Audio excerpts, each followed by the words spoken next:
सुनेंगे। पास्टर विवेक मिश्रा हमारे बीच में परमेश्वर के वचन को बांटेंगे।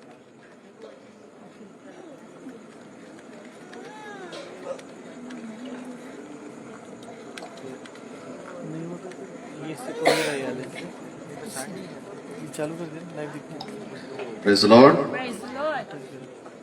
हालेलुया। हालेलुया।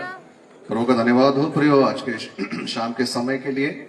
और हम लोग आज यहाँ पर आए हैं, सब लोग परमेश्वर की स्तुति कर रहे हैं और रुदेना सिस्टर के जीवन को हम लोग याद कर रहे हैं आज, क्योंकि परमेश्वर ने उनको जो जीवन दिया, जो आयु दिया था, परमेश्वर ने परमेश्वर की महिमा के लिए उन्होंने इस्तेमाल किया है। और जो गवाहियाँ हमने सुनी है उन सब बातों के लिए भी प्रभु का धन्यवाद हो।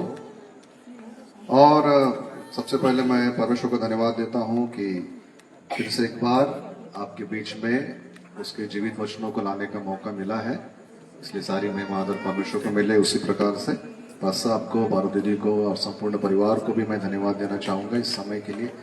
और आइए हम लोग इस समय थोड़ा हम प्रभु के वचनों पर हम लोग थोड़ा ध्यान से हम लोग इस समय सुनेंगे, क्योंकि जीवित वचन है और प्रभु का वचन हमें हिम्मत देता है और शांति देता है।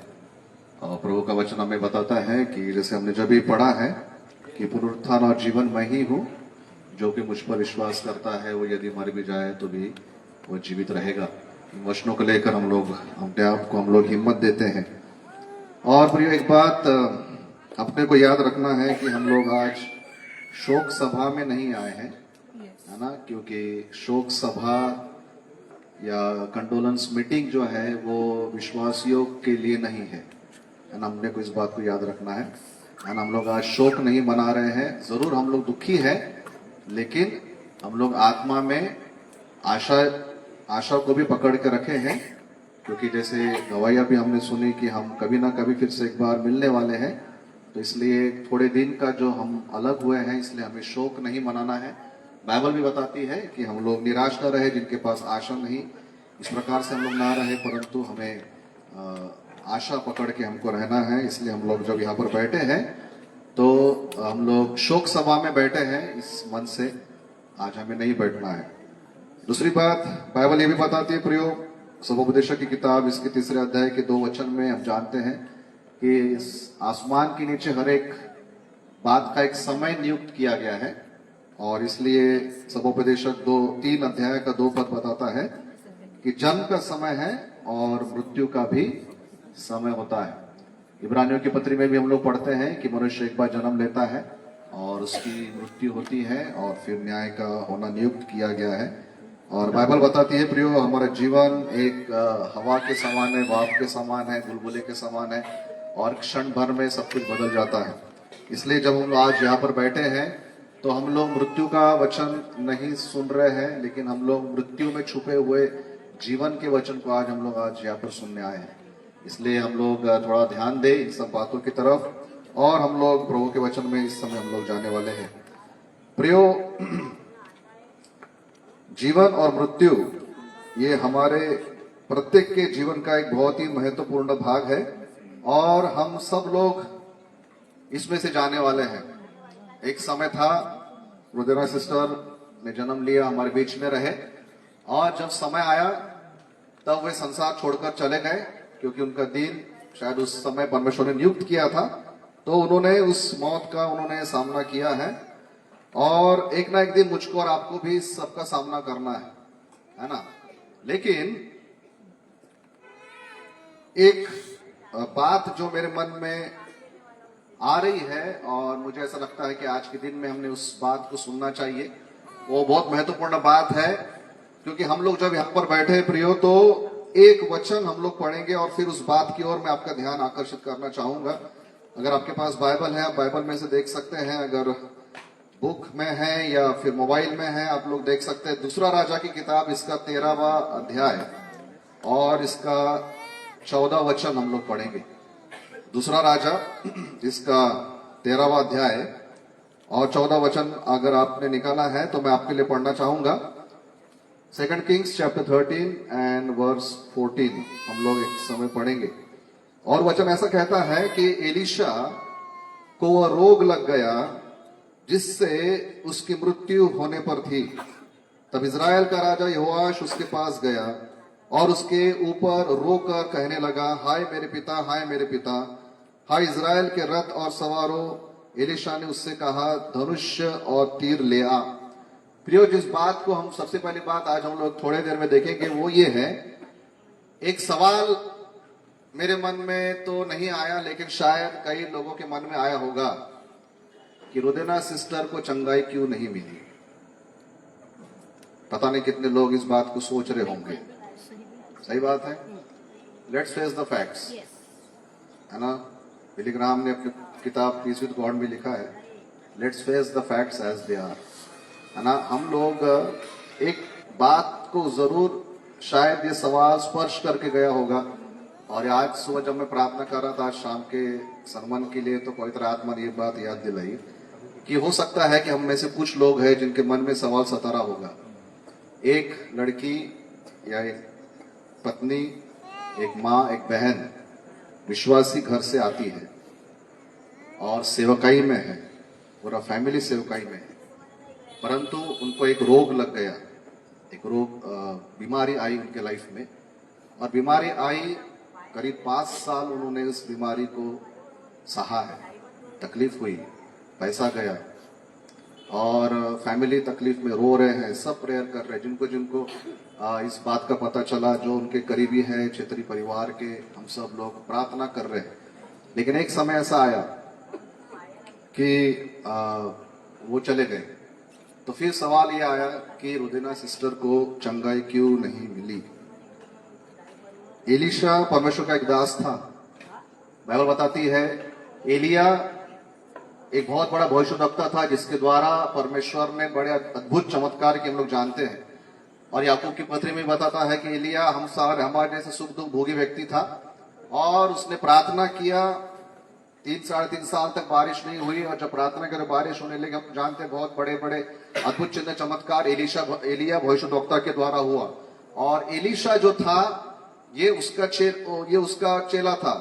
और एलिया के बाद एलीशा को ये प्यास थी कि डबल पोर्शन ऑफ स्पिरिट मुझे मिलना चाहिए, दुगना अभिषेक मुझे मिलना चाहिए। और उसकी इच्छा पूरी भी हुई। और बाइबल इस बात को रिकॉर्ड करती है कि जो चमत्कार एलिया ने किया था उससे डबल चमत्कार एलीशा ने किया है। और एलीशा एक माइटी प्रॉफिट ऑफ गॉड था और ऐसा महान भविष्यवक्ता जिसने एलिया से भी ज्यादा चमत्कार किए, जो एक परमेश्वर का बहुत बड़ा भविष्यवक्ता था। ऐसा बड़ा भविष्यवक्ता भी बाइबल यहाँ पे बताती है, जो हमने पढ़ा कि एलीशा को वो रोग लग गया जिससे उसकी मृत्यु होने वाली थी। तो एलीशा भविष्यवक्ता की भी डेथ जो है वो एक बीमारी से हुई है।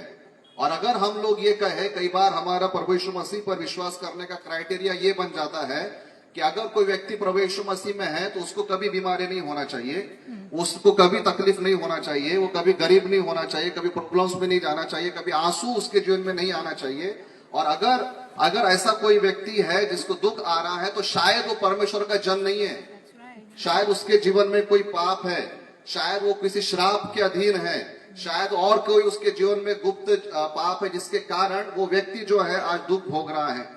प्रिय, एक बात मैं आपको क्लियर करना चाहता हूं, मेरी बहन आज परमेश्वर के पास है, लेकिन किसी को भी यहाँ पर इस बोलने का क्षेत्रीय परिवार पर या उनके ऊपर में उंगली उठाने का अधिकार नहीं है कि अगर ये लोग परमेश्वर के दास है तो उनके साथ में ऐसा क्यों हुआ। हालेलुया। आप सुन रहे मेरी बात, आप समझ रहे, मैं सीधी बात कर रहा हूं और मुझे सीधी बात करना हमेशा अच्छा लगता है। हमको ये बात नहीं मालूम कि क्यों उनके लाइफ में ये बीमारी आई और क्यों 5 साल तक उनको तकलीफ हुई, और हमको ये नहीं मालूम कि क्यों उनको उसमें से चंगाई नहीं मिली। ये परमेश्वर ही बेटर जानता है। और अगर किसी को ये लगे, अगर कोई निगेटिवली इस बात को सोचना चाहता है, तो मैं आपको बताना चाहता हूं, घर जाकर दूसरा राजा इसका 13वां अध्याय पढ़ लेना और इस 14वें वचन को पढ़ लेना, जहां पर लिखा है कि एलीशा भविष्यवक्ता एक बीमारी में लग गया, उसको एक रोग लग गया जिसकी वजह से उसकी मृत्यु हुई। और अगर हम लोग इस क्राइटेरिया में जीते हैं तो फिर हमको ये कहना पड़ेगा कि एलीशा भी पापी था, एलीशा ने भी कोई तो भी गुप्त पाप किया था, एलीशा के भी जीवन में कुछ तो भी बातें थी जिसकी वजह से बीमार हो गया। इसलिए प्रियो, हम लोग इस बात को क्लियर रखें आज के दिन में इस मेमोरियल सर्विस में हम इस बात से अपने मन को क्लियर कर ले, इस बात का अधिकार मुझको और आपको नहीं है। हम इस बात में हम लोग किसी को दोष नहीं दे सकते। क्या हुआ क्या नहीं हुआ ये परमेश्वर ही बेटर जानता है। आमीन, है ना। जो हुआ हम सब दुखी हैं, लेकिन हम कभी भी इस फैमिली के बारे में या उनके मिनिस्ट्री के बारे में हम लोग कभी भी नकारात्मक बातों नहीं करना है। हालेलुया, है ना। इस बात को अपने को क्लियर करना पड़ेगा, क्योंकि रॉन्ग टीचिंग्स के वजह से ये हो गया है कि यीशु के पास अब आएंगे तो चंगाई मिलेगी, और ये बात सच है। यीशु के पास कोई आता है उसको चंगाई मिलती है, लेकिन ऐसे भी गवाहियां हैं कि जहां पर यीशु के पास आने के बाद, अपना जीवन प्रभु यीशु मसीह को समर्पित करने के बाद, सेवकाई करने के बाद, कई प्रभु के लोग, प्रभु के दास दासियां ये बीमारी से गुजरे हैं, और बीमारियां उनको लगी हैं। सिर्फ शारीरिक बीमारी नहीं, कई लोग शायद फिजिकल फाइनेंशियल प्रॉब्लम से गए, कई लोग शायद परिवार के समस्याओं में से गए, कई अलग अलग समस्याओं में से गए हैं। तो क्या इसका अर्थ यह है कि क्या उनका विश्वास झूठा है? क्या क्या हम लोग ये कह सकते हैं कि उनका विश्वास व्यर्थ है? इसीलिए मैं आप बात को आज क्लियर करना चाहता हूं कि अगर हम और आप अगर विश्वास के अगर हम चमत्कार के आधार पर प्रभु यीशु मसीह पर विश्वास करते हैं, तो हम अपने आप को सबसे बड़ा धोखा दे रहे हैं। क्योंकि यीशु मसीह के पास आने वाले को प्रभु ने चमत्कार भी दिया है, लेकिन प्रभु यीशु मसीह के पास आने वालों को दुख भी भोगना पड़ा है। क्या ये बात बाइबल नहीं बताती? बाइबल ने क्लियर बताया गया है। अगर आप इस प्रकार के झूठी शिक्षाओं में आए हैं कि प्रभु के पास आएंगे कभी बीमारी नहीं होगी। यीशु मसीह कई जब कोरोना के समय में जब कई विश्वासी लोग मृत्यु हो रहे थे, कुछ जवान लोगों ने मुझे पूछा कि सर, पहला पतरस जो 2:24 बताता है, यीशु मसीह ने हमारे सारे रोगों को अपने ऊपर में ले लिया, उसके कोड़े खाने से हम चंगाई प्राप्त करते हैं, तो फिर विश्वासी लोग क्यों मर रहे? तो उन्होंने बोला भैया, मैंने उनका आंसर ये दिया कि आपको किसने बोला कि विश्वासी लोग नहीं मरेंगे? विश्वासी लोग तो मरना ही है। जब जिसकी मृत्यु लिखी है वो तो होगा ही होगा। इसीलिए सबसे पहली बात हमको एक बात को याद रखना है प्रियो, किसी की मृत्यु किस प्रकार से होती है ये उसका स्टैंडर्ड नहीं है कि उसका विश्वास कैसा है, उसकी स्पिरिचुअलिटी का ये कोई मापदंड नहीं है। आमीन, आप समझ रहे मेरी बात को, है ना। हमें इस बात से क्लियर करना है। दूसरी बात, अगर प्रियो हम इस बात से लेकर प्रभु यीशु के पास आते हैं कि मेरी जेब हमेशा भरी रहेगी, मैं कहूंगा मत आओ प्रभु के पास। आप प्रभु के पास इसलिए आएंगे कि मैं हमेशा चंगा रहूंगा, मत आओ। अगर कोई कहेगा कि मेरा कभी अपमान नहीं होगा, मुझे कभी दुख नहीं सहना पड़ेगा, मुझे कभी तकलीफ नहीं होगी, तो आप झूठे तरीके से प्रभु के पास में आ रहे हैं। एक गलत इमे में हम लोग जी रहे हैं। लेकिन बाइबल कई बार इस बात को बताती है। पौलुस ने भी कहा, तिमोथियुस को लिखा है, और अपने आप के भी बारे में कहा है। तिमोथियुस को उसने लिखा कि मेरे साथ दुख उठा। पौलुस ने कहा, आप सब लोग वचन इस बात को जानते हैं, पौलुस ने कहा कि मेरे शरीर में कांटा चुभाया गया है, और मैंने प्रार्थना किया 3 बार कि मेरे जीवन से कांटा चला जाए, लेकिन वो नहीं गया। और उल्टा प्रभु यीशु मसीह ने मुझे ये आंसर दिया कि कांटा तो नहीं निकलेगा, लेकिन मेरा अनुग्रह तेरे लिए काफी। हालेलुया। मतलब ये कि तकलीफ रहेंगी, फिर भी हमें प्रभु में बने रहना है। आमीन। बीमारी रह सकती है, फिर भी प्रभु में बने रहना है। गरीबी, मुसीबतें, अपमान, बहुत कुछ आ सकता है, लेकिन फिर भी हमको प्रभु में बने रहना है। ये बात अपने को रुदेना सिस्टर सिखा के गई है। आमीन। वो शरीर में थी दुखी, लेकिन आत्मा में उत्साहित थी। आमीन। मेरी बहन आपको ये मैसेज देकर गई है कि मैंने सिर्फ सुख में उसकी आराधना नहीं किया, मैंने दुख में भी उसकी आराधना किया। और अगर तुमको प्रभु में बने रहना है तो सुखों में तो कर ही लोगे, लेकिन दुखों में भी तुमको करके बताना। आमीन, है ना।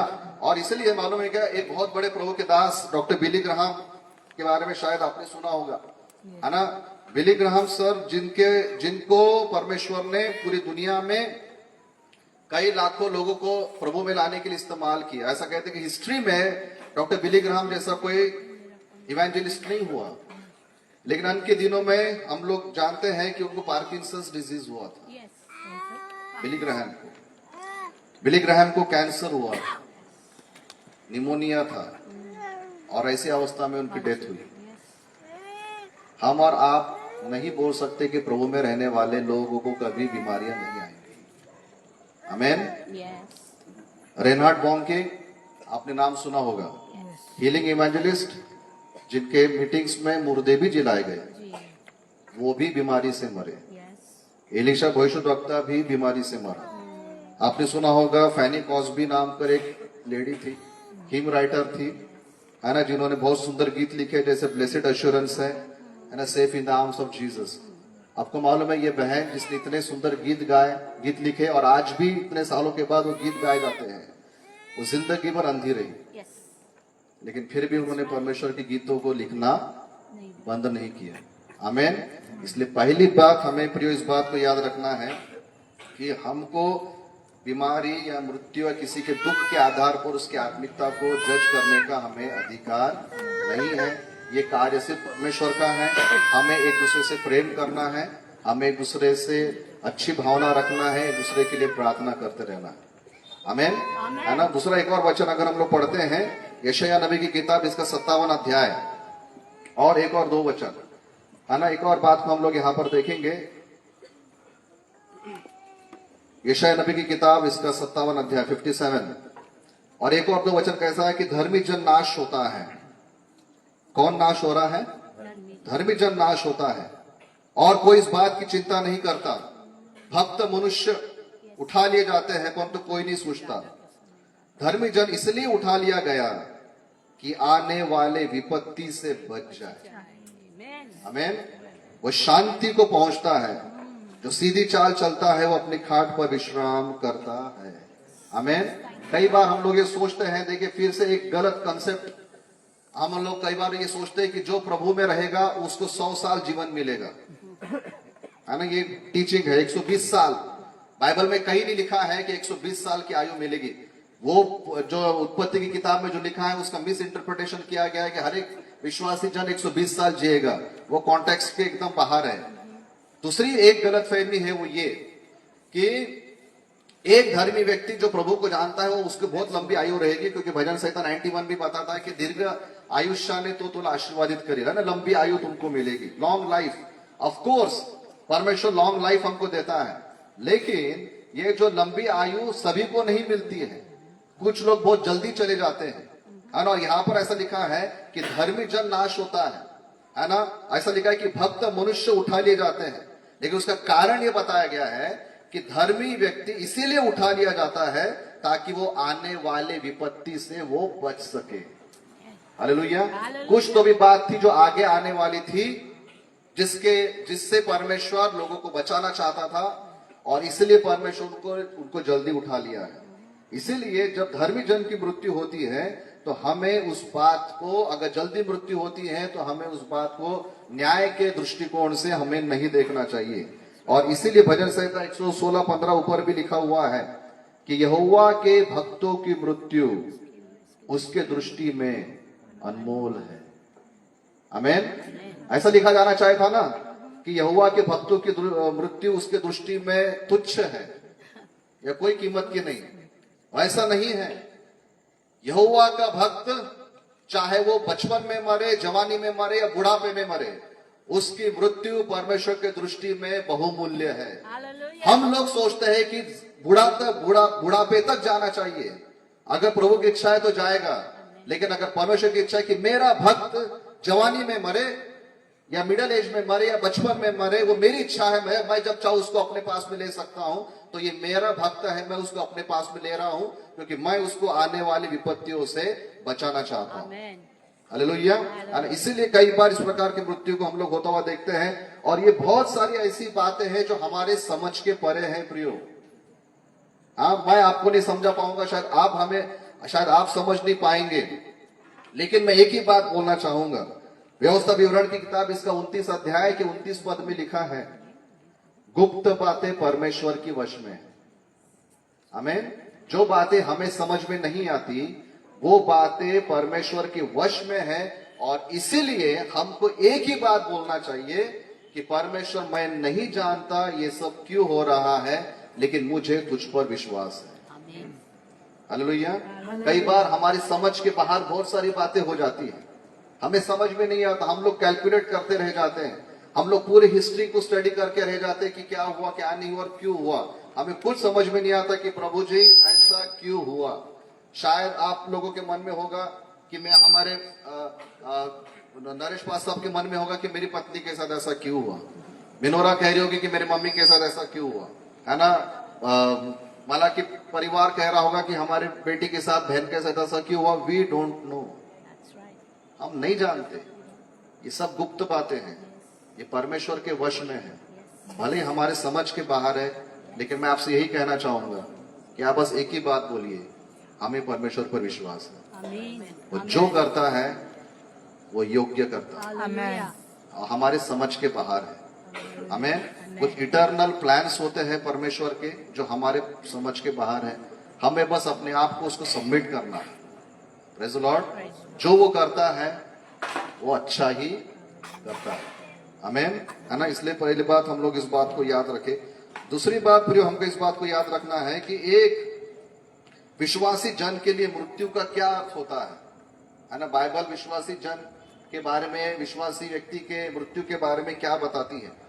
वैसे बहुत सारी बातें हैं, लेकिन पहली बात जो बाइबल बताती है वो ये, अगर हम लोग दूसरा तीमुथियुस की पत्री इसका 4 अध्याय और 8 पद में अगर हम लोग पढ़े तो बाइबल ये बताती है, तीमुथियुस लिखता है दूसरा तीमुथियुस 4:8 में, 2 तिमोथी चैप्टर 4 एंड वर्स 8 कहता है कि भविष्य में मेरे लिए धर्म का वह मुकुट रखा हुआ है, जिसे प्रभु जो धर्मी और न्यायी है मुझे उस दिन देगा, और मुझे ही नहीं वर उन सबको भी जो उसके प्रकट होने को प्रिय जानते हैं। What does death mean to a person who is saved?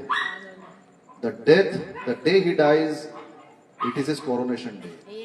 ये उसके मुकुट पहनने का दिन है। हालेलुया, है ना। जिस दिन एक व्यक्ति जिसका प्रभु यीशु मसीह में उद्धार हुआ है, उस दिन उसकी मृत्यु जो है प्रियो, वो उसके मुकुट पहनने का दिन है। और बाइबल ये बताती है, पौलुस कहता है कि मेरे लिए धार्मिकता का मुकुट रखा हुआ है जो मेरा पिता मुझे देगा।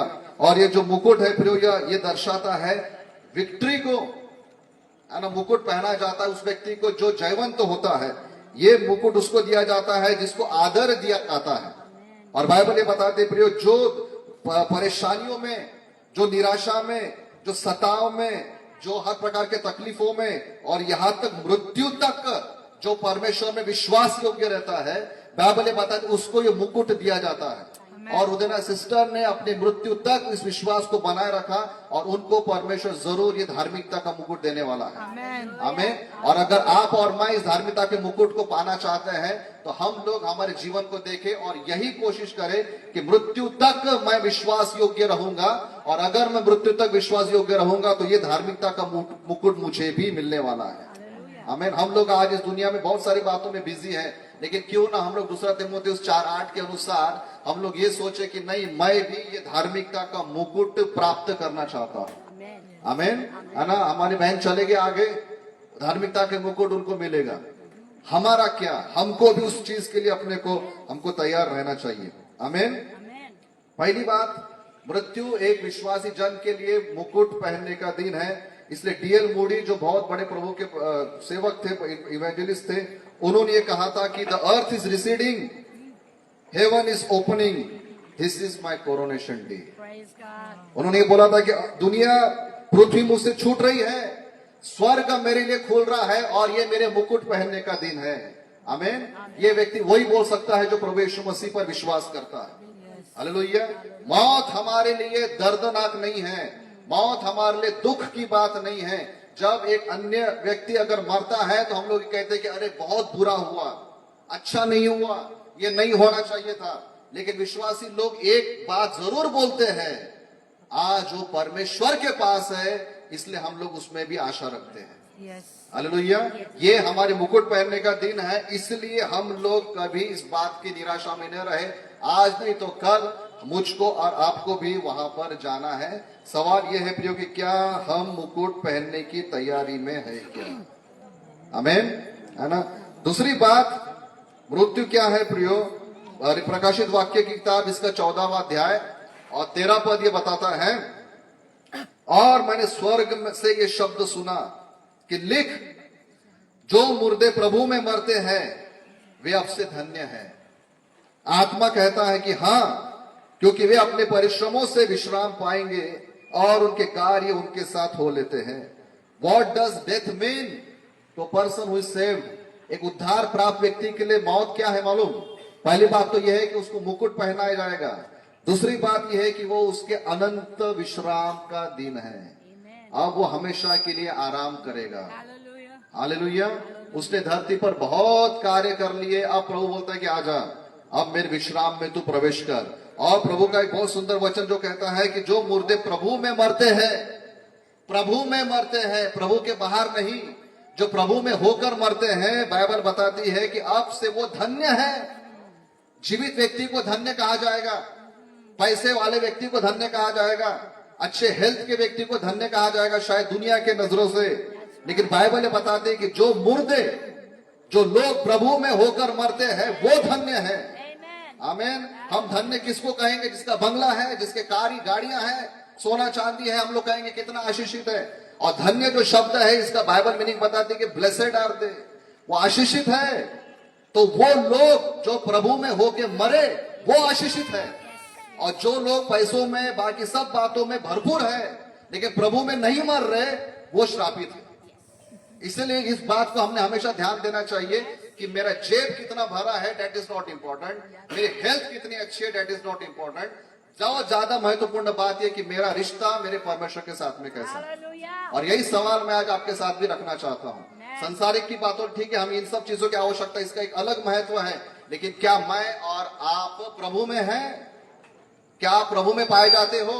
इसलिए दूसरा कुरिन्थियों के पत्र 13वें अध्याय के 5 पद में पौलुस लिखता है कि अपने आप को जांचो कि तुम विश्वास में हो कि नहीं, और ये कलीसिया को बात बोलता है। आमीन।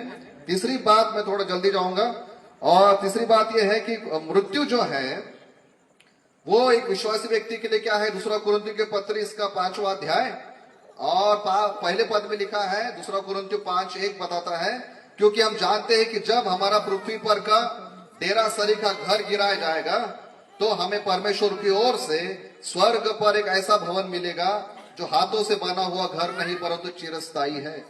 तीसरी बात, एक व्यक्ति जो प्रभु में मरता है उसके लिए मौत क्या है मालूम?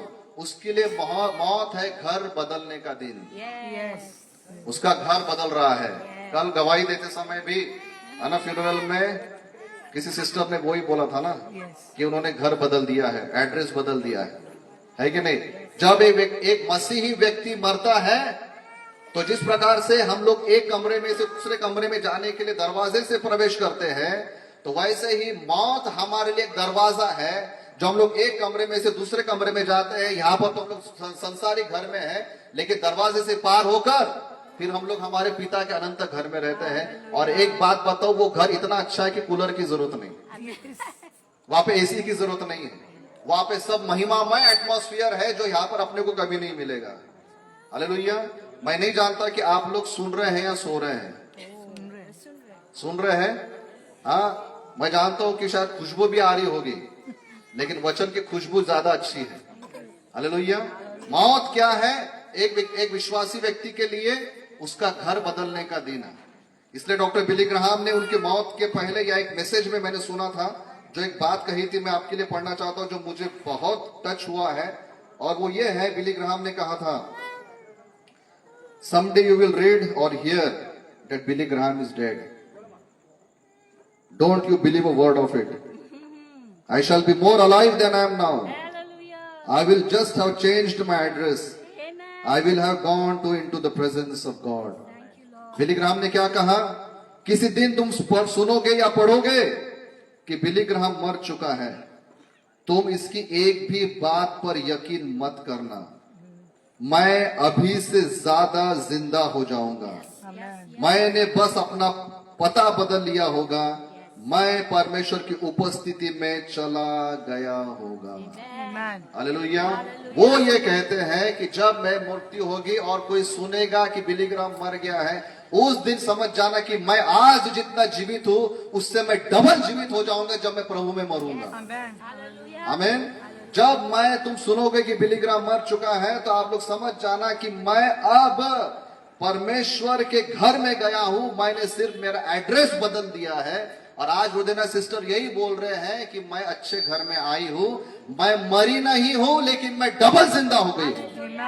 हालेलुया, डबल लाइफ मिला है, क्योंकि वो प्रभु में होकर मरे हैं। इसलिए काहे के लिए मौत को डरना? आमेन। क्यों मौत को डरना? क्योंकि जो प्रभु में है उनके लिए मौत एक डरावनी वाली बात नहीं है, लेकिन उनके लिए सिर्फ एक मुकुट पहनने का दिन है, एक नए घर जाने का दिन है, और एक अनंतकालिक विश्राम पाने का दिन है। हालेलुया। और इसलिए बाइबल बताती कि इन सब बातों से तुम अपने आप को सांत्वना दो, अपने आप को हिम्मत दो, और हमें एक इटर्नल पर्सपेक्टिव में जीवन जीना है। आमेन। हमें ऐसा जीवन जीना है कि पता नहीं कब ये शरीर छोड़ना पड़े, लेकिन मैं तो स्वर्ग का दीवाना हूं। Amen. Let us be homesick for heaven, ये टर्म इस्तेमाल किया जाता है। होम सिक का मतलब क्या होता है कि अगर एक व्यक्ति किसी दूसरे प्रदेश में चला जाता है तो उसको बहुत घर की याद आती है।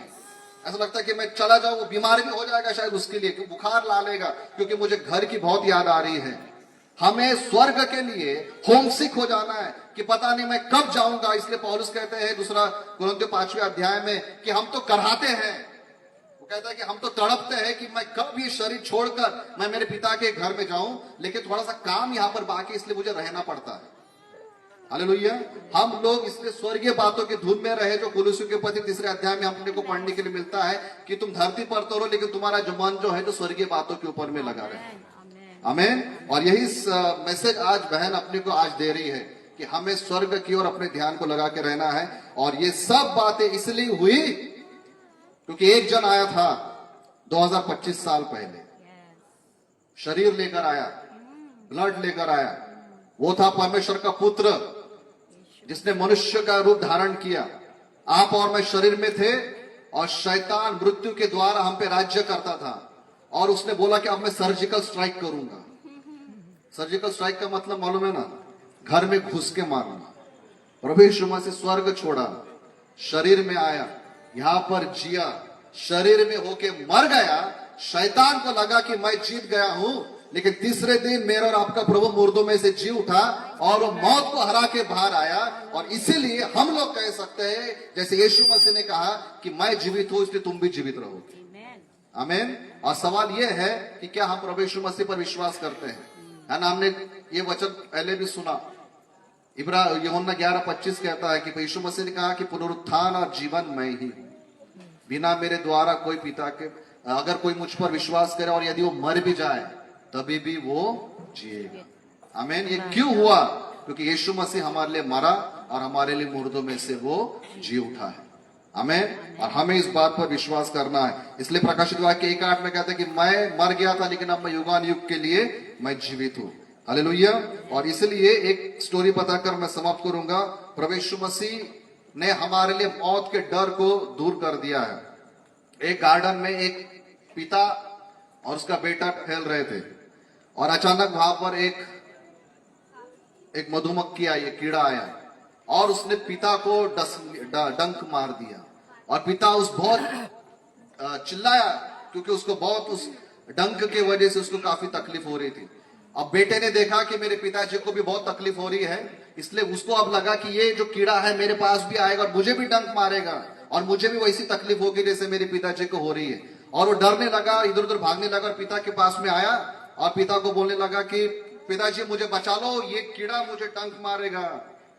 लेकिन पिताजी कहते कि बेटा चिंता मत कर, जब उसने मुझे डंक मारा था ना, वो डंक उसने वही छोड़ दिया है, अब उसका डंक जो है वो पूर्ण रूप से खत्म हो गया है। इसीलिए पहला कुरिन्थियों 15:55 ये कहता है, हे मृत्यु तेरी जय कहाँ रही, हे मृत्यु तेरा डंक कहाँ रहा। आमीन। जो डंक प्रभु यीशु मसीह ने क्रॉस पे ले लिया, आज वो मृत्यु मुझको और आपको नहीं हरा सकती, क्योंकि हमारा पिता पहले ही उस मौत को हरा चुका है। आमीन। अब हमको बस इतना ही करना है जो हमारी बहन ने भी किया था, क्यों ना हम प्रभु यीशु मसीह पर अंत तक विश्वास करके रहे। आमीन।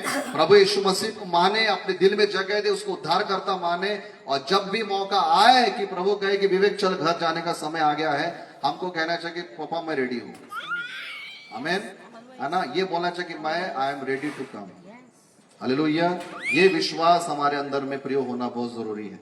परमेश्वर करे प्रियो, इन वचनों के द्वारा हम सबको आशीष मिले, हम लोग तैयार रहे हमारे मुकुट के पहनने के दिन के लिए, हालेलुया, इटर्नल रेस्ट के लिए, अनंतकालिक विश्राम के लिए, और हम लोग एक नए घर में जाना चाहते हैं। आज के समय में मैं एक चैलेंज देना चाहूंगा, अगर आपके बीच में अगर कोई व्यक्ति है आज जो इस उद्धार का अनुभव नहीं जानता, क्यों ना ये दिन आप अपना उद्धार करवा लीजिए, प्रभु यीशु मसीह को अपने हृदय में जगह दे दीजिए। एक छोटी सी प्रार्थना करेंगे, फिर हम लोग पास आपके हाथ में देते आइए अपने आप